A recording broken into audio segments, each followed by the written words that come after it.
All right, here we have a question. You wanna come forward? Or- Question to Dr. Xu. Yeah. No. I'm not. Yeah, I'm from and I know Dr. Xu for a while, so I know Dr. Xu has already built a great relationship with the faculties and residents in the department. So my question is how can we improve our communication skills in the department? Because we have different cultures. Yeah, so can you give us thank you. Absolutely. So first, when I was intern year, and I always keep myself very, very humble. Because we are trying to come here to learn not only medical knowledge, but also the communication with like the different cultures. So I hear a lot and talk less than I hear first and give them enough time to be a listener. And then in the meantime, then I think a lot how to communicate with them and learn a lot from them, then to express myself. After learning from all the like coworkers, the teammates, and all the different team members. So being very, very humble is a very, and being a very good listener is the first step. And then the next thing is we always have to try to be the team member and also to be a friend to talk to them. So we hang out with them a lot, not only the residents, but also the nurse practitioner, the PAs. Also, sometimes we hang out with the attendings. When they are outside of the hospital, they are just human beings, and we go into their like a house to hang out with them and talk a lot. So always try to find some like a topic with them. It's also like very important for the communication. Thank you.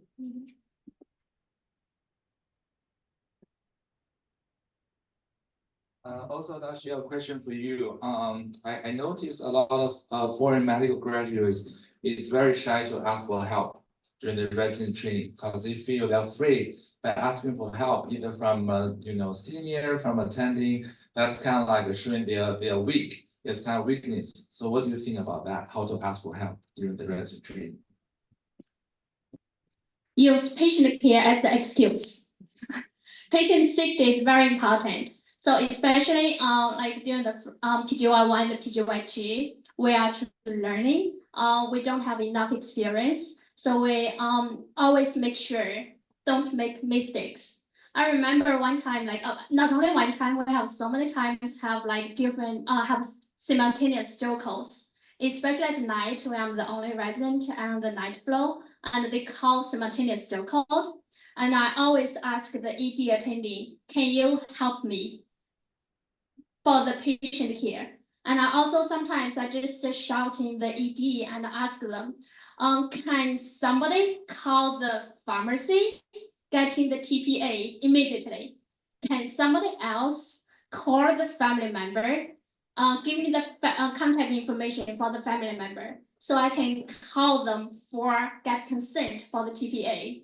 Or I can call them for the thrombectomy because time is brain and also patient care, patient safety is very important. I learned this from one of the ED attendings because during the simultaneous still code, and I really need the family members' contact information to get all the consent. Without the consent, we cannot do anything for the invitation. Otherwise, you have to get two physicians like consent.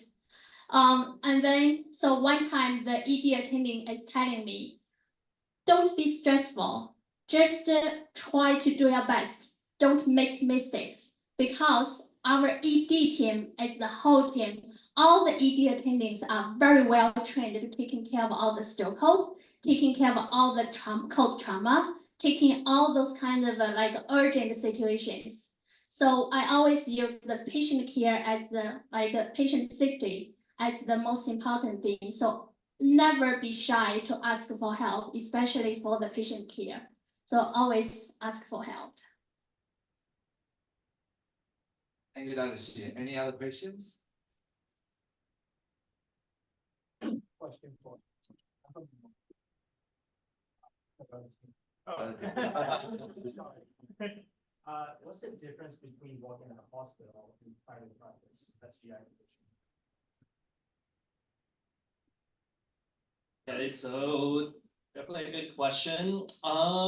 So I did work in the hospital for about a year after fellowship. I would say the calls probably, right? So when I used to be the attending, I would hold the beeper and then, would do a lot of emergency GI cases. Foreign bodies, GI bleeds, ERCPs, for biliary pancreatitis and cholangitis.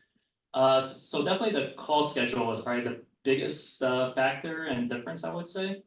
One of the reasons why I went to private practice also. So Do you do a procedure in the office? yes, so for GI, we do procedures in different settings. We do it office-based. A lot of GI doctors are also turning to ambulatory surgery centers. And some doctors will bring their patients to the hospital to do certain procedures as well. The hospital usually has all the equipment for EUS, ERCPs, so those procedures are usually done over there. You're welcome. All right, thank you, Dr. Tim. Okay, Dr. Lee. Question for Dr. Jim. Now you're a hospitalist. If you think back, one more thing to change, become a better hospitalist, what would you do during the During my residency, Yeah. Now you're looking back at your residency. I think if I had the opportunity, I'm going to take more neurology rotation.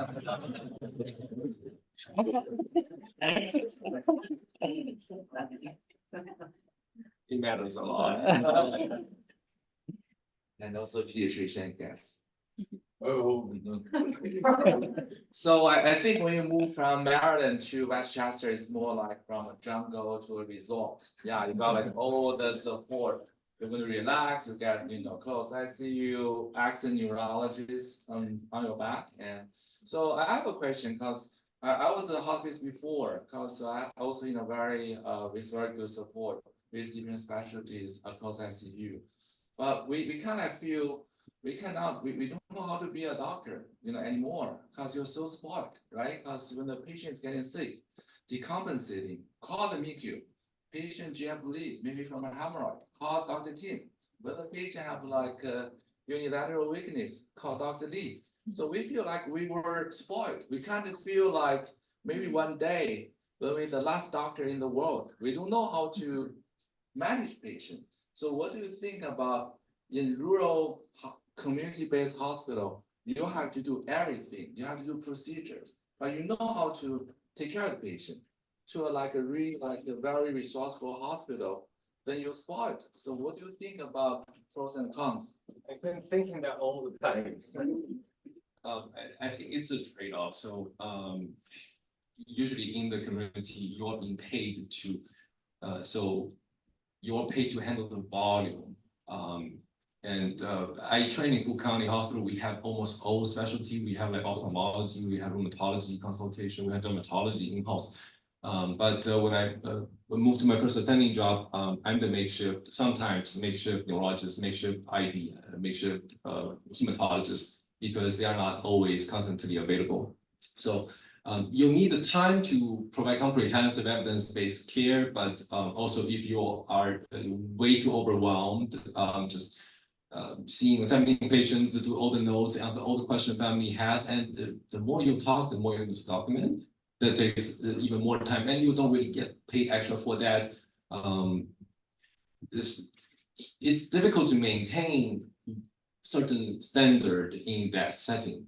And I have colleagues who work in the same hospital department. They leave like 4 p.m., 5 p.m. I leave consistently 7:30, like 6 out of 7 days. You may say I'm slow, but I am investing more time in certain areas, and really, that's why I think I really need that change. I think I fit better in the academic center where I get to work with smarter, everybody's smart, but people who have that time and practice and that culture to stick with evidence-based practices and comprehensive differentials. I have learned all these autoimmune disease differential back in my residency, and we are able to call this maybe say SLE flare because we have rheumatology consult. But in the community, I suspect that, am I going to call that? Am I going to start this patient on methylprednisolone 3 days, high dose, as a hospitalist with no rheumatology service backing me up? And no, it's a lot of liability on me. That's just the real life. Yes, you are forced to be a very comprehensive physician because you are the makeshift specialty provider. But I think even me as a patient, I appreciate more subspecialty support if I truly need them. I guess that would be my take. I don't really see like, yeah, maybe in academic center you are spoiled in a way, but I think if I'm a patient, I prefer that setting. It's just more coverage. That the Swiss cheese model with all the holes, you have another screen there preventing suboptimal care to be delivered to the patient, right?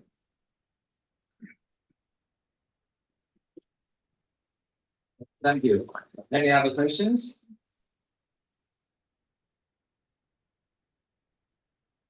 Two questions. First, none of you had really considered or talked about going into an academic hospital for doing teaching. And when you were considering your career options, that no one had ever brought it up with you, or it really wasn't on your radar screen. And the second is many residents worry about whether to go apply for subspecialty or to go into become a hospitalist and sort of decide one way or the other. Do you have any idea on in terms of the timing of applications or deciding which route to take? Whether to go for subspecialty training or to go into a hospitalist track at residency. All right, thank you, Doctor. Who wanna take first? I guess I can start.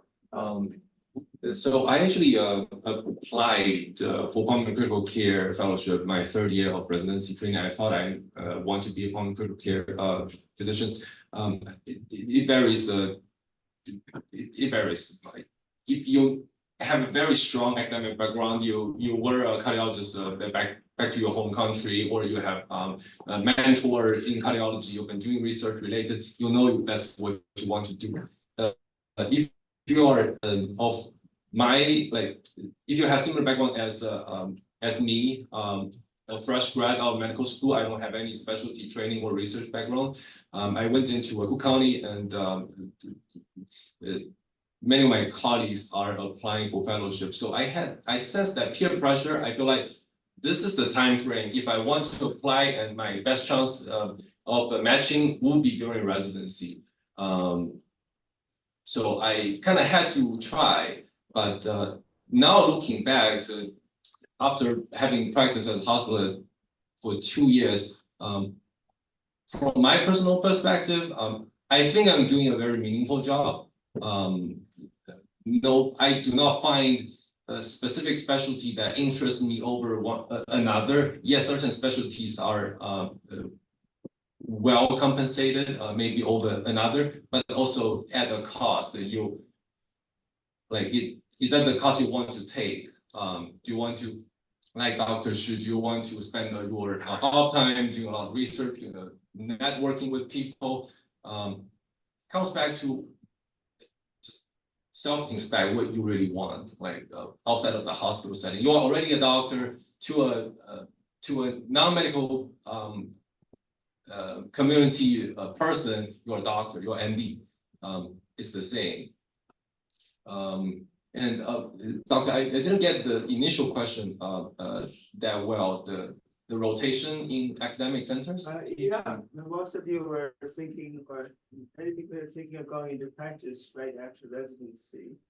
And the alternative choice is joining on as an academic attending at a medical center and being either subspecialty attending or general medicine attending I see. for a few years before then going out into practice or continuing an academic career. So I just wondered, was that on your radar screen at Yes. all, or was that just really something you didn't want to do? Yes, thank you. I had the opportunity to interview with University of Chicago, my third year of residency. For whatever reason, I didn't get that opportunity, and well, also there's a time issue there. I was kind of late in my interview cycle, so I had that thought process. Yes, and I think if some of you may be considering that route, you want a buffer in between specialty fellowship training, or like in between you want to be an academic hospitalist, plan that early. You need more time and leeway, and it a lot of luck. If there happen to be a job opening in an academic center and you apply at that time, chances are you may get it. But if you are so excellent, a lot of publication on your resume, but you apply at the wrong time, hiring freeze. Just the chances are you may not get what you want all the time. There's also non-accredited fellowships that you can consider. So if you're going for a more competitive specialty like cardiology, I know there's non-accredited heart failure fellowships, vascular disease fellowships. So those are the things you can consider doing as well. I actually have a lot of friends who just to follow the thread.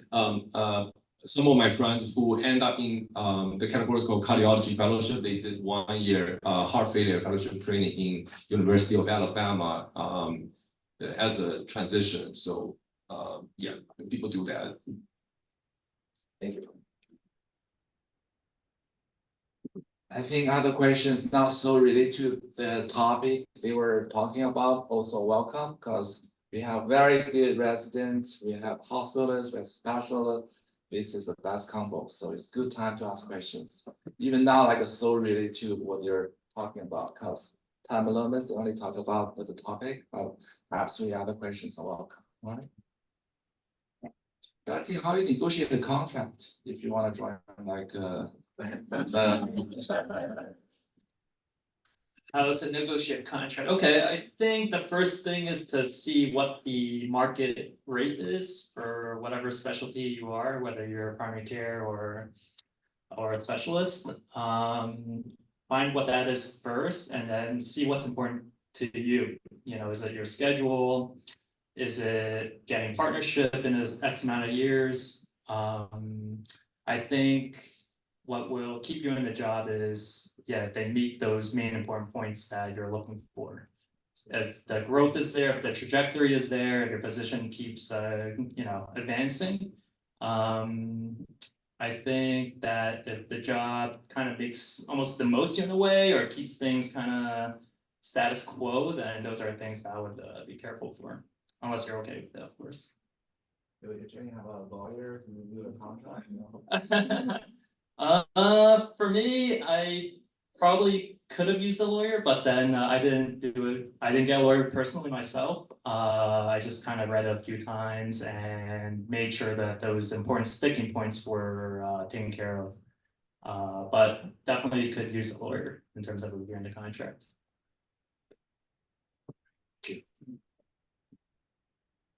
Right, any other questions regarding the residency? And so Dr. Chu also did a lot of volunteer work during your very, very busy residency time. So how you balance time? Like for today, I'm pretty sure you can have to do something else, but your team here, thank you so much. Can you share how you do the time management regarding your volunteer work during the very busy residency? Yeah, absolutely. PGY2 as neurology, to be honest, is really busy. And we are doing 2 different intern years because as a PGY1, we are intern for the internal medicine. And PGY2, we're going to neurology and we are intern again. So I'm my second intake almost, but luckily it's almost the end of PGY2. I'm still surviving, but like we still have lots of time because to be honest, I'm on vacation. So I'm very lucky to have the ACAP like the conference in my vacation. But the previous volunteer time, sometimes I'm like off the night shift. And I just sleep a couple of hours and then drink some coffee and then drive here. The previous times. So for the residency, like life, there's one thing I learned is I can sleep anytime right now. And sometimes like during the night shift, I really have, to be honest, I have at least 30 minutes just to sleep in the on-call room. And initially I just put my phone like at bedside, and every time when I just fall asleep, the phone rings.